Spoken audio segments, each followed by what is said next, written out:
अस्सलामु अलैकुम रहमतुल्लाहि व बरकातुहू। अऊज़ु बिल्लाहि मिनश शैतानिर रजीम। बिस्मिल्लाहिर रहमानिर रहीम। नहमदुहु व नुसल्ली अला रसूलिहिल करीम। अल्लाहु रब्बु मुहम्मदिन सल्लल्लाहु अलैहि वसल्लम। नहनु इबादु मुहम्मदिन सल्लल्लाहु अलैहि वसल्लम। किताब का नाम सीरत मुस्तफ़ा सल्लल्लाहु अलैहि वसल्लम। मुसन्निफ शेखुल हदीस हजरत अल्लामा मुस्तफ़ा आज़मी रहमतुल्लाह अलैह। आवाज नाची सैयद शब्बीर आलम साबरी। दोनों लश्कर आमने सामने। अब वो वक्त है कि मैदान बद्र में हक व बातिल की दोनों सफ़े एक दूसरे के सामने खड़ी हैं। कुरान पाक ऐलान कर रहा है कि, जिसका उर्दू तर्जुमा यह है, जो लोग बाहम लड़े उनमें तुम्हारे लिए इबरत का निशान है। एक खुदा की राह में लड़ रहा था और दूसरा मुनकरे खुदा था। हुजूर सल्लल्लाहु अलैहि वसल्लम मुजाहिदीन इस्लाम की सब बंदी से फारिग होकर मुजाहिदीन की करारदाद के मुताबिक अपने उस छप्पर में तशरीफ ले गए जिसको सहाबा कराम ने आपकी नशिस्त के लिए बना रखा था। अब इस छप्पर की हिफाजत का सवाल बेहद अहम था, क्योंकि कुफार कुरैश के हमलों का असल निशाना हुजूर ताजदार दो आलम सल्लल्लाहु अलैहि वसल्लम ही की जात थी। किसी की हिम्मत नहीं पड़ती थी कि इस छप्पर का पहरा दे, लेकिन इस मौका पर भी आपके यारगार हज़रत सिद्दीक अबू बकर सिद्दीक रज़ियल्लाहु ताला अन्हु बावकार ही की किस्मत में यह सादत लिखी थी कि वो नंगी तलवार लेकर इस झोपड़ी के पास डटे रहे और हजरत साद बिन माज रज़ियल्लाहु अन्हु भी चंद अंसारियों के साथ इस छप्पर के गिर्द पहरा देते रहे। ज़रक़ानी जिल्द नंबर 1 सफ़ा नंबर 418। दुआए नबवी सल्लल्लाहु अलैहि वसल्लम। हुजूर सरवर आलम सल्लल्लाहु अलैहि वसल्लम इस नाजुक घड़ी में जनाब बारी से लौ लगाए गिरिया बाजारी के साथ खड़े होकर हाथ फैलाए यह दुआ मांग रहे थे कि, खुदावन तूने मुझसे जो वादा फरमाया है आज इसे पूरा फरमा दे। आप पर इस कदर रिक्कत और महबूबियत तारी थी कि दोष गिरिया में चादर मुबारक दोष अनवर से गिर गिर पड़ती थी, मगर आपको खबर नहीं होती थी। कभी आप सजदा में सर रख कर इस तरह दुआ मांगते कि, इलाही अगर यह चंद नफूस हलाक हो गए तो फिर क़यामत तक रूए जमीन पर तेरी इबादत करने वाले नहीं रहेंगे। सीरत इब्न हिशाम जिल्द नंबर 2 सफ़ा नंबर 627। हज़रत अबू बकर सिद्दीक रज़ियल्लाहु अन्हु आपके यारगार थे। आपको इस तरह बेकरार देखकर उनके दिल का सुकून व करार जाता रहा और इन पर रिक्कत तारी हो गई और इन्होंने चादर मुबारक को उठाकर आपके मुकद्दस कंधे पर डाल दी और आपका दस्त मुबारक थाम कर भर्राई हुई आवाज में बड़े अदब के साथ अर्ज किया कि, हुजूर अब बस कीजिए, खुदा जरूर अपना वादा पूरा फरमाएगा। अपने यारगार सिद्दीक जानिसार की बात मानकर आपने दुआ खत्म कर दी और आपकी जुबान मुबारक पर इस आयत का विर्द जारी हो गया कि, जिसका उर्दू तर्जुमा यह है, अन करीब कुफार की फौज को शिकस्त दे दी जाएगी और वो पीठ फेर कर भाग जाएंगे। आप इस आयत को बार बार पढ़ते रहे जिसमें फतेह मुबीन की बशरत की तरफ इशारा था। लड़ाई किस तरह शुरू हुई? जंग की इब्तिदा इस तरह हुई कि सबसे पहले आमिर बिन हजरमी, जो अपने मकतूल भाई उमरू बिन हजरमी के खून का बदला लेने के लिए बेकरार था, जंग के लिए आगे बढ़ा। इसके मुकाबला के लिए हजरत उमर रज़ियल्लाहु अन्हु के गुलाम हजरत लहजा रज़ियल्लाहु अन्हु मैदान में निकले और लड़ते हुए शहादत से सरफराज हो गए। फिर हजरत हारिसा बिन सलाका अंसारी रज़ियल्लाहु अन्हु हौज से पानी पी रहे थे कि नागहा उनको कुफार का एक तीर लगा और वो शहीद हो गए। सीरत इब्न हिशाम जिल्द नंबर 2 सफ़ा नंबर 627। हजरत उमैर का शौक शहादत। हुजूर अक़दस सल्लल्लाहु अलैहि वसल्लम ने जब जोश जिहाद का आवाज फरमाते हुए यह इरशाद फरमाया कि, मुसलमानों, اس جنت کی طرف بڑھے چلو جس کی چوڑائی آسمان و زمین کے برابر ہے۔ تو حضرت عمیر بن الحمام انصاری رضی اللہ عنہ بول اٹھے، یا رسول اللہ، کیا جنت کی چوڑائی زمین و آسمان کے برابر ہے؟ ارشاد فرمایا کہ ہاں۔ یہ سن کر حضرت عمیر رضی اللہ عنہ نے کہا، واہ واہ۔ آپ نے دریافت فرمایا کہ کیوں اے عمر، تم نے واہ واہ کس لیے کہا؟ عرض کیا، یا رسول اللہ، فقط اس امید پر کہ میں بھی جنت میں داخل ہو جاؤں۔ آپ نے خوشخبری سناتے ہوئے ارشاد فرمایا کہ اے عمر، تو بے شک جنتی ہے۔ اور حضرت عمر رضی اللہ عنہ اس وقت کھجوریں کھا رہے تھے۔ یہ بشارت سنی تو مارے خوشی کے کھجوریں پھینک کر کھڑے ہو گئے اور ایک دم کفار کے لشکر پر تلوار لے کر ٹوٹ پڑے اور جاں بازی کے ساتھ لڑتے ہوئے شہید ہو گئے۔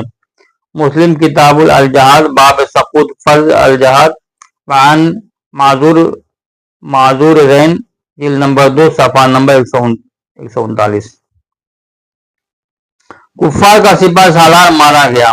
کفار کا سپہ سالار عتبہ بن ربیعہ اپنے سینہ پر شتر مرغ کے کاپل لگائے ہوئے اپنے بھائی شیبہ بن ربیعہ اور اپنے بیٹے ولید بن عتبہ کو ساتھ لے کر غصہ میں بھرا ہوا اپنے صف سے نکل کر مقابلہ کی دعوت دینے لگا۔ اسلامی صفوں میں سے حضرت معاذ و عبداللہ بن رواحہ رضی اللہ عنہ مقابلہ کو نکلے۔ عتبہ نے ان لوگوں کا نام بنسب پوچھا۔ جب معلوم ہوا کہ یہ لوگ انصاری ہیں تو عتبہ نے کہا کہ ہم کو تم لوگوں سے کوئی غرض نہیں۔ پھر عتبہ نے چلا کر کہا کہ اے محمد صلی اللہ علیہ وسلم، یہ لوگ ہمارے جوڑ کے نہیں ہیں، اشراف قریش کو ہم سے لڑنے کے لیے میدان میں بھیجیے۔ حضور صلی اللہ علیہ وسلم نے حضرت حمزہ و حضرت علی و حضرت عبیدہ رضی اللہ عنہ کو حکم دیا کہ آپ لوگ ان تینوں کے مقابلہ کے لیے نکلیں۔ چنانچہ یہ تینوں بہادران اسلام میدان میں نکلے۔ کیونکہ یہ تینوں حضرات سر پر خوب پہنے ہوئے تھے جس سے ان کے چہرے چھپ گئے تھے، اس لیے عتبہ نے ان حضرات کو نہیں پہچانا اور پوچھا کہ تم کون لوگ ہو؟ جب ان تینوں نے اپنے اپنے نام بنسبت بتائے تو عتبہ نے کہا کہ ہاں، اب ہمارا جوڑ ہے۔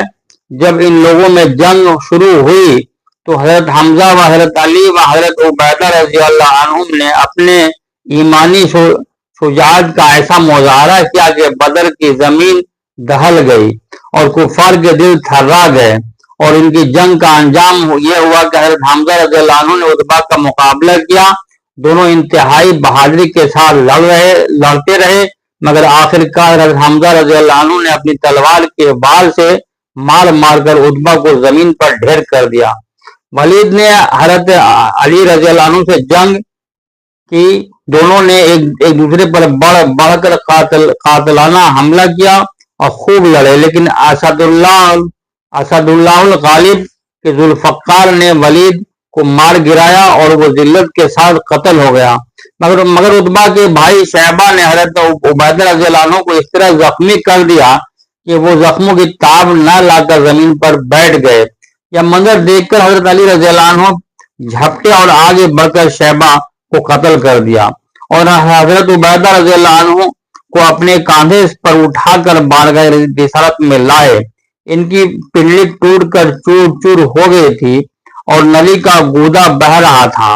اس حالت میں عرض کیا کہ یا رسول اللہ، کیا میں شہادت سے محروم رہا؟ ارشاد فرمایا کہ نہیں، ہرگز نہیں، بلکہ تم تو شہادت سے سرفراز ہو گئے۔ حضرت عبیدہ رضی اللہ عنہ نے کہا کہ یا رسول اللہ، اگر آج میرے اور آپ کے چچا ابو طالب زندہ ہوتے تو وہ مان لیتے کہ ان کے اس شعر کا مصداق میں ہوں، یعنی ہم محمد صلی اللہ علیہ وسلم کو اس وقت دشمنوں کے حوالے کریں گے جب ہم ان کے گرد لڑ کر پچھاڑ دیے جائیں گے اور ہم اپنے بیٹوں اور بیویوں کو بھول جائیں گے۔ ابو داؤد جلد نمبر 2 صفحہ نمبر 361، مطبع نامی بزرقانی علی المواہب جلد نمبر 1 صفحہ نمبر 418۔ حضرت زبیر کی تاریخی برسی۔ اس کے بعد حضرت سعید بن العاص کا بیٹا عبید سر سے پاؤں تک لوہے کے لباس اور ہتھیاروں سے چھپا ہوا सब से बाहर निकला और यह कहकर इस्लामी लश्कर को ललकारने लगा कि मैं अबू करश हूँ, और इसकी यह मगरूराना ललकार सुनकर हुजूर सल्लल्लाहु अलैहि वसल्लम की फूफीजाद भाई हजरत जुबैर बिन अल-अवाम रज़ियल्लाहु अन्हु जोश में भरे हुए अपनी बर्छी लेकर मुकाबला के लिए निकले, मगर यह देखा कि इसकी दोनों आंखों के सिवा इसके बदन का कोई हिस्सा भी ऐसा नहीं है जो लोहे से छुपा हुआ न हो। हजरत जुबैर रज़ियल्लाहु अन्हु ने ताक कर इसकी आंखों में इस जोर से बर्छी मारी कि वो जमीन पर गिरा और मर गया। बर्छी इसकी आंख को छेदती हुई खोपड़ी की हड्डी में चुभ गई थी। हजरत जुबैर रज़ियल्लाहु अन्हु ने जब इसकी लाश पर पांव रखकर पूरी ताकत से खींचा तो बड़ी मुश्किल से बर्छी निकली, लेकिन इसका सर मुड़कर खून हो गया। यह बर्छी एक तारीखी यादगार बनकर बरसों तबर्रुक बनी रही। हुजूर अक़दस सल्लल्लाहु अलैहि वसल्लम ने हज़रत जुबैर रज़ियल्लाहु अन्हु से यह बर्छी तलब फरमा ली और इसको हमेशा अपने पास रखा। फिर हुजूर सल्लल्लाहु अलैहि वसल्लम के बाद चारों खुलफाए राशिदीन के पास मुंतकिल होती रही।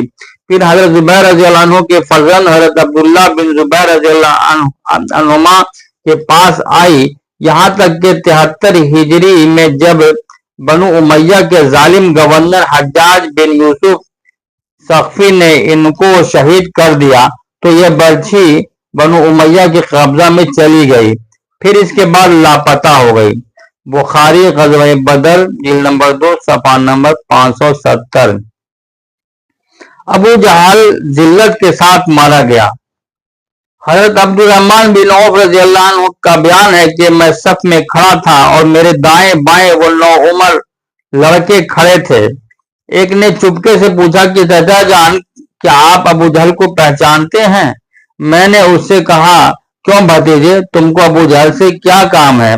उसने कहा कि चाचा जान, मैंने खुदा से यह अहद किया है कि मैं अबू जहल को जहां देख लूंगा या तो उसको कत्ल कर दूंगा या खुद लड़ता हुआ मारा जाऊंगा, क्योंकि वो अल्लाह के रसूल का बहुत ही बड़ा दुश्मन है। हजरत अब्दुर्रहमान कहते हैं कि मैं हैरत से उस नौजवान का मुंह ताक रहा था कि दूसरे नौजवान ने भी मुझसे यही कहा। इतने में अबू जहल तलवार घुमाता हुआ सामने आ गया और मैंने इशारा से बता दिया कि अबू जहल यही है। बस फिर क्या था, ये दोनों लड़के तलवारें लेकर इस पर इस तरह झपटे जिस तरह बाघ अपने शिकार पर झपटता है। दोनों ने अपनी तलवारों से मार मार कर अबू जहल को जमीन पर ढेर कर दिया। यह दोनों लड़के हजरत माऊद और हजरत माद रज़ियल्लाहु अन्हुमा थे, जो औफरा के बेटे थे। अबू जहल के बेटे अकरमा ने अपने बाप के कातिल हजरत माद रज़ियल्लाहु अन्हु पर हमला कर दिया और पीछे से उनकी बाएं शाना में तलवार मारी, जिससे उनका बाजू कटकर गिर गया, लेकिन थोड़ा सा चमड़ा बाकी रह गया और हाथ लटकने लगा। हजरत माद ने अकरमा का पीछा किया और दूर तक दौड़ाया, मगर अकरमा भाग कर बच निकला। हजरत माद रज़ियल्लाहु अन्हु इस हालत में भी लड़ते रहे, लेकिन कटे हुए हाथ के लटकने से जहमत हो रही थी, तो इन्होंने अपने कटे हुए हाथ को पांव से दबाकर इस जोर से खींचा कि तस्मा अलग हो गया और फिर वो आजाद होकर एक हाथ से लड़ते रहे।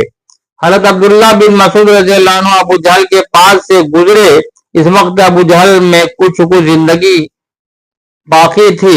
हजरत अब्दुल्लाह बिन मसूद रज़ियल्लाहु अन्हु ने इसकी गर्दन को अपने पांव से रौंद कर फरमाया कि तू ही अबू जहल है, बता आज तुझे अल्लाह ने कैसा रुसवा किया। अबू जहल ने इस हालत में भी घमंड के साथ ये कहा कि तुम्हारे लिए यह कोई बड़ा कारनामा नहीं है, मेरा कत्ल हो जाना इससे ज्यादा नहीं है कि एक आदमी को इसके कौम ने कत्ल कर दिया। हाँ, मुझे इसका अफसोस है कि काश मुझे किसानों के सिवा कोई दूसरा शख्स कत्ल करता।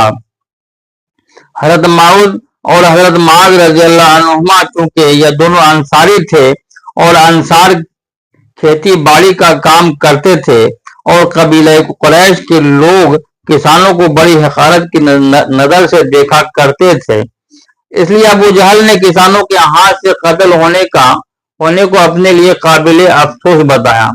जंग खत्म हो जाने के बाद हुजूर अकरम सल्लल्लाहु अलैहि वसल्लम حضرت عبداللہ بن مسعود کو ساتھ لے کر جب ابو جہل کی لاش کے پاس سے گزرے تو لاش کی طرف اشارہ کر کے فرمایا کہ ابو جہل اس زمانے کا فرعون ہے۔ پھر عبداللہ بن مسعود رضی اللہ عنہ نے ابو جہل کا سر کاٹ کر تاجدار دو عالم صلی اللہ علیہ وسلم کے قدموں پر ڈال دیا۔ بخاری غزوہ بدر بدلال النبوہ جلد نمبر 2 صفحہ نمبر 173۔ انشاءاللہ رحمان باقی اگلے ایپیسوڈ میں۔ خدا حافظ۔